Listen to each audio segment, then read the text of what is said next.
So here I am at the State Archives, and we have these cartons. These are not actual cartons. This is just a clip art picture, but cartons of patient records to find out from Tyler. There's like about 40 boxes full of patient records. Now, I know over time, about over 10,000 people lived at Pennhurst, but most of the records have been destroyed, stolen, waterlogged to oblivion or whatever, but even with that, getting 40 boxes full is pretty darn good. So Tyler had brought down box number 1, and I knew that the records were in order by when people were admitted to Pennhurst, and I knew that Pennhurst opened on November 23rd, 1908. So I knew that whatever was in box number 1 would be the oldest patient records that you might have. So I open the box, and there's folder number 8. Okay, so I see folder number 8, and okay, well, whatever patients numbers 1 through 7, they're lost. You know, they're just not there. So I open record number 8, and what's in record number 8? But Harry Morton Smith. Remember who Harry Morton Smith was? Okay, and here's his application for admission that was misfiled in folder 8. There wasn't a folder number 1. He was person number 1. He was admitted to Pennhurst on November 23rd, 1908, when it opened. And he and Tyler and I were like doing cartwheels around the room that we found a record kind of thing. And now I appreciate your enthusiasm for stuff.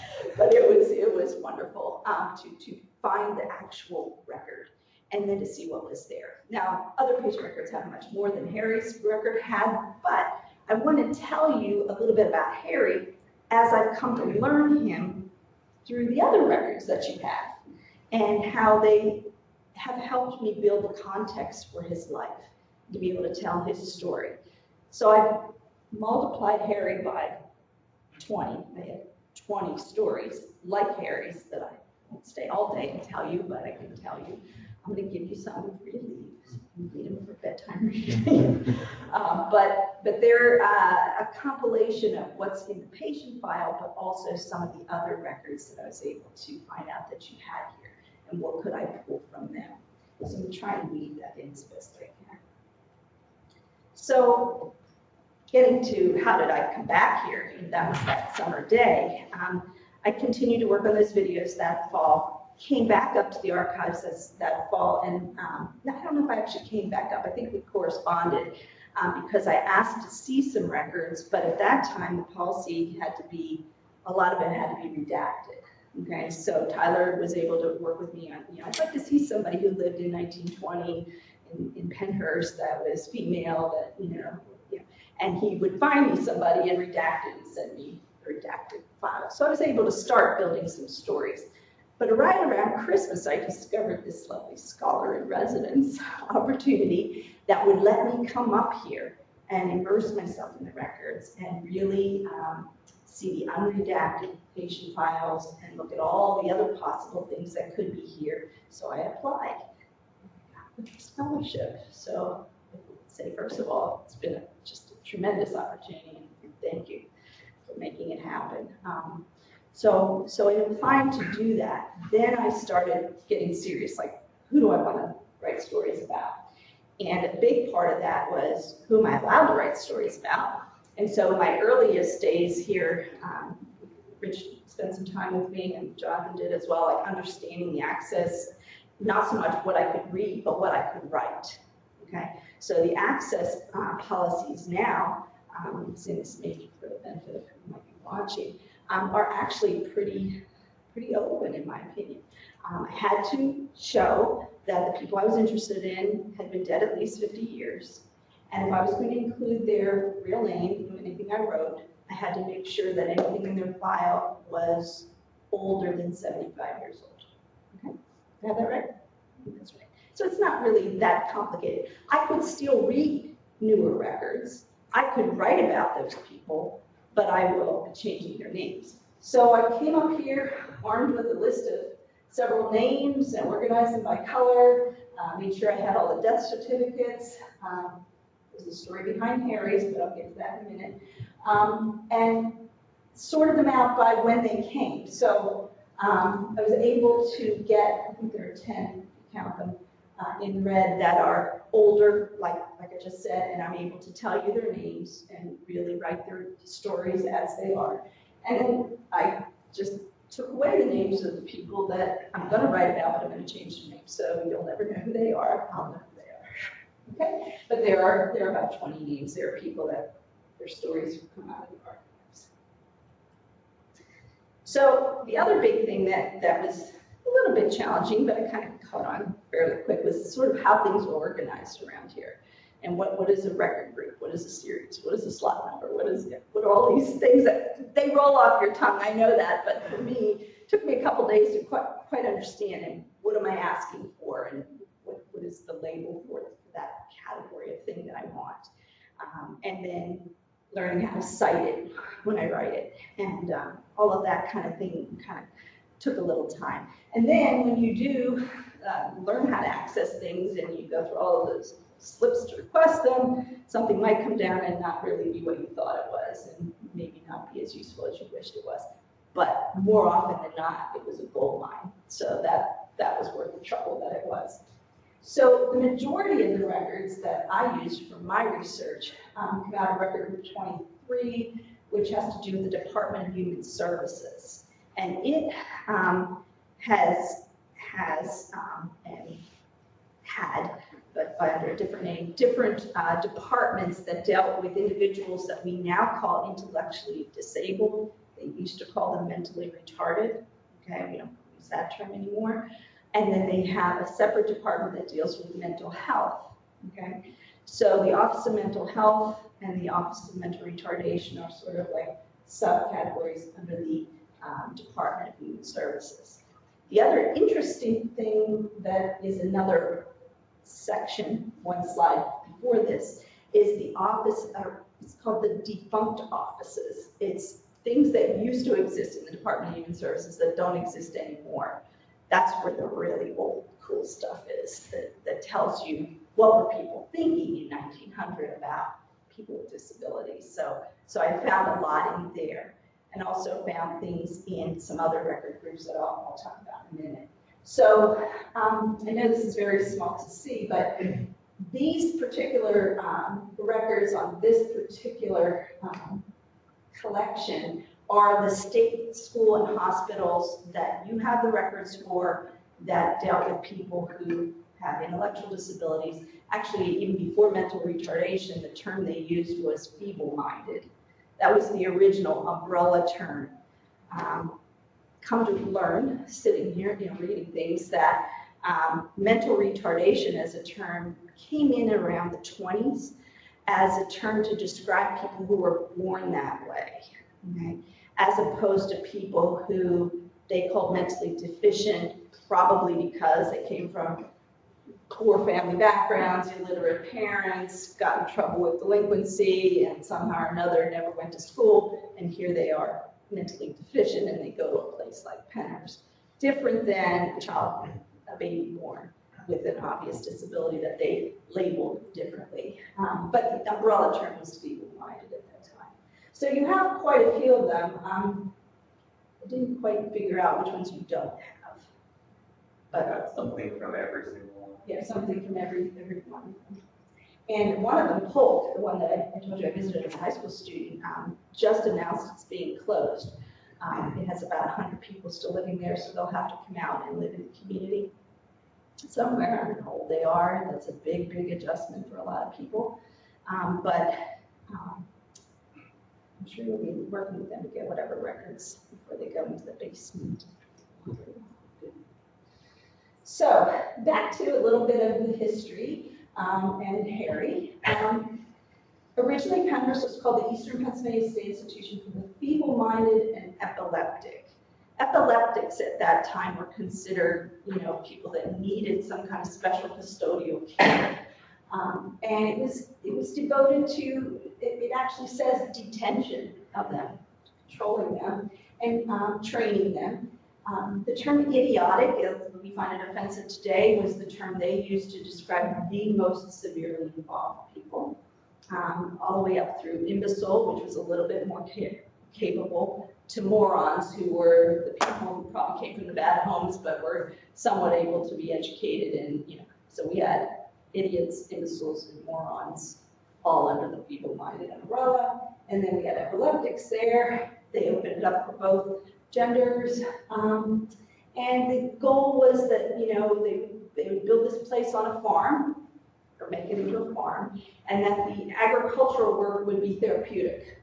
They really felt that would be good training and it would be therapeutic, and the state legislature authorized it. So that's how it got going. This is an example of one of the records that gave me information beyond the patient records. It sounds so dry to people who are into this, but I think it's the proceedings of the 31st semi-annual meeting of the Association of Trustees and Medical Superintendents of State and Incorporated Hospitals for the Insane and Feeble-Minded of Pennsylvania. So I belong to that organization. All these folks, they're stationary. But anyway, what it was all of the state hospitals at that time, they were called, they were considered like hospitals. All of the CEOs, so to speak, were medical doctors, okay? And so they used to get together apparently twice a year, and these were their programs. And in their programs, which you have conference proceedings, which are their talks that they gave at these meetings.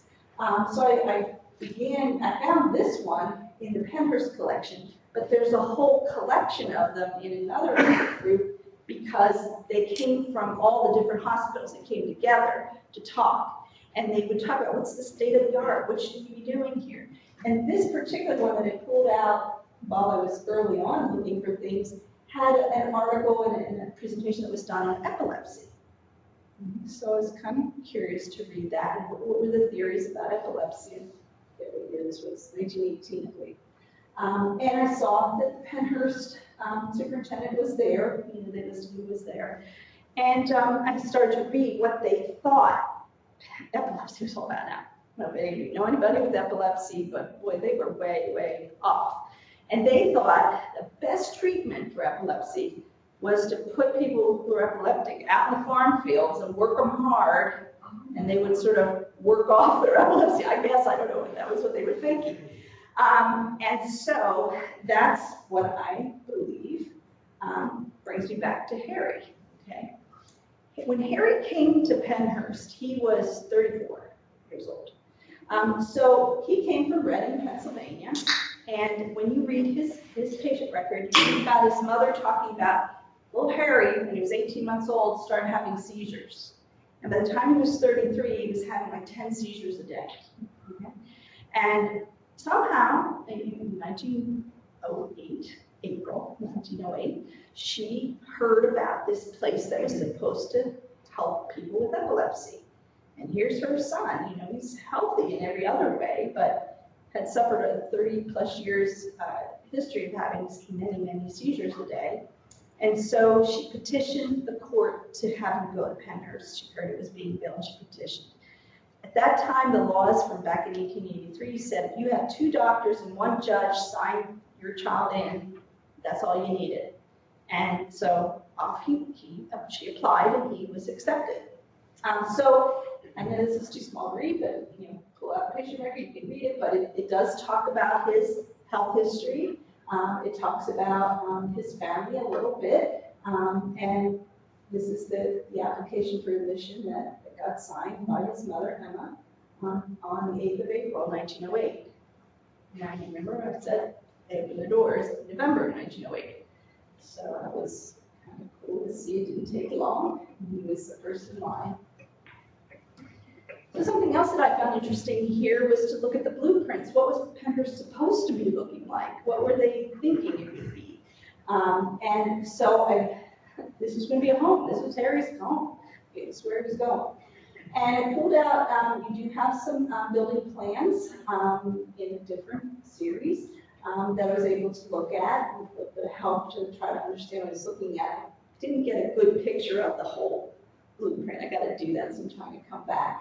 But I did take a picture of the corner of it, which listed all the buildings that were intended to be built And, it was quite extensive. They planned, I think, 23 buildings at the beginning. Of course, it evolved to over 80 buildings, and they planned it for 500 people, and at its peak, there were 3,500 people living there. So it really, really grew fast. And while they're building all these wings, and if you looked at the blueprints, what you would see is the bedrooms had 40 beds in them, and the bathrooms had 18 toilets in them. Okay? But this is where the superintendent lived. He lived in a 6,800 square foot mansion that's still there today. It's that nice, it's a lot of trees around it. But the superintendent was treated quite well.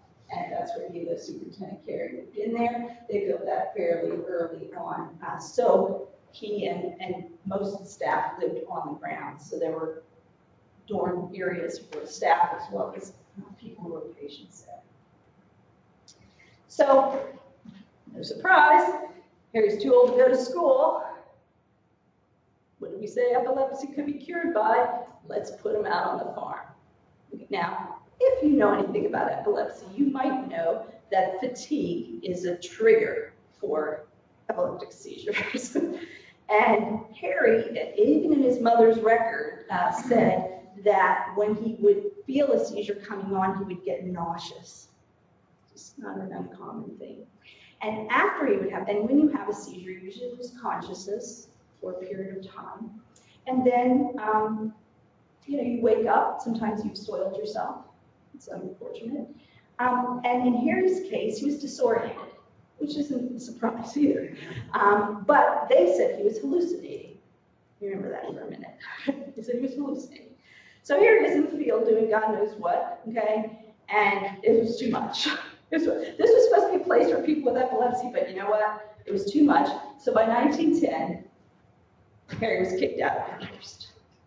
He was only there less than 2 years. Even though that's what it was supposed to be for, he was discharged back home to Reading, to his elderly mother who didn't know what to do with him, okay? And she was not happy about that. She applied for readmission. She was denied. So he couldn't get back in. Once he was kicked out, it was too late at that point. So where did he go? He lived at home. So this is where I started, I got to find out where Harry ended up. So I started looking at Ancestry.com, the census records. Okay. Now, Harry Smith is not the easiest research. I don't know why I picked him, other than he was person one, but I tried and I found a Harry Morton Smith in 1920 living here at his new home, which is Harrisburg State Hospital. It used to be called Pennsylvania State Lunatic Hospital. I believe it's the road here. That's a census record that tells you that that's where he lived. And looks a lot like Pennhurst in a way. So somewhere between being kicked out of Pennhurst, struggling a little bit at home, in 1916, his mother, or he, got himself back into another state hospital at Harrisburg. But here's the kicker with Harrisburg. Remember I said about the hallucinating. Harrisburg State Hospital is not designed for feeble-minded people. It's designed for people who have mental illness. Well, Harry was hallucinating every time he had a seizure. This is what they called it, okay? And so they relabeled him from just being plain old epileptic to now he was epileptic psychotic. And therefore that justified him being in Harrisburg State Hospital, okay? So there he was, and so I wondered if the archives has anything from Harrisburg State Hospital, and you do. So that got me into that pile of papers. Well, let me go back. I don't want to tell you about his file home just yet. Just tell you about Harrisburg a little bit more. So he's at Harrisburg. I knew in 1920 from the census records. So I find the Harrisburg State Hospital records here that told me he was discharged in 1924 from Harrisburg State Hospital. Why? Because according to the reasoning, he was unimprovable. Oh, this poor guy, he's going from place to place to place. Nobody's really fixing anything with this epilepsy. We didn't know anything about epilepsy at that time. And he was on a January day kicked out of Harrisburg State Hospital. And you would think for some people that would be a good thing, but for him it wasn't a good thing. By now, his mother's deceased. He's sent back to Reading, and Reading, it's not the prettiest or wealthiest area. He's continuing to experience seizures. So within months, he ends up in another state hospital. That's his final home. This is Wernersville State Hospital, which is in Berks County. It is also a hospital for people with mental illness. So he held that label of being psychotic all the way to the end of his life. Now, this is where I pause to the God of Ancestry.com back there, who helped me find Harry Smith's true death certificate. And we looked through a lot, but triangulating what else we knew about Harry. We knew his mother's name. We knew his father's name from all these other records. You start putting things together. We knew he had epilepsy, and that's listed as one of the causes of death. His middle name is there. So it all just that was a golden day this summer. I don't know if it meant as much to you, Jonathan, as it did to me, but it was huge because I knew I could use his name. I knew he was long gone, but I just wanted that closure to know that he actually died and where he died, which led me, back to Reading. He actually ended up back in the same town that he started his life in Berks County.